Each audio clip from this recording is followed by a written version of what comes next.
Orchid English academy এর পক্ষ থেকে সবাইকে শুভেচ্ছা। আজকের ভিডিওতে আমরা ফিগার্স অফ স্পিচের গুরুত্বপূর্ণ একটা টপিক সিমিলি কি, কাকে বলে এবং এর উদাহরণ নিয়ে বিস্তারিত আলোচনা করব। দুইটি অসমজাতীয় ব্যক্তি ও বস্তুর মধ্যে তুলনার ক্ষেত্রে like, as, same as, similar, different, as, so as if, resemble ইত্যাদি ব্যবহৃত হলে তাকে সিমিলি বলা হয়। He is like a tiger, এখানে হি বা সেকে টাইগারের সাথে তুলনা করা হয়েছে লাইক শব্দটি ব্যবহার করে।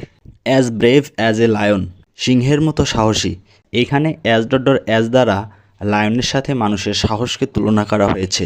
After the earthquake the city resembled a battlefield, ভূমিকম্পের পর শহরটি যুদ্ধক্ষেত্রে পরিণত হয়েছিল, এখানে রিজেম্বল দ্বারা শহরের এই অবস্থাটা তুলনা করা হয়েছে। এবার সাহিত্য অংশ থেকে কিছু উদাহরণ দেখা যাক। I wandered lonely as a cloud, William ওয়ার্ডসওয়ার্থের কবিতার লাইনে মানুষের একাকিত্ব ও আকাশের এক টুকরো মেঘ বিচ্ছিন্ন বা আলাদা হওয়ার সাথে তুলনা করেছেন। Old Marley was a dead as a doornail, এখানে বৃদ্ধ মার্লেকে দরজার পেরেক যেমন মৃত তেমনভাবে তুলনা করা হয়েছে।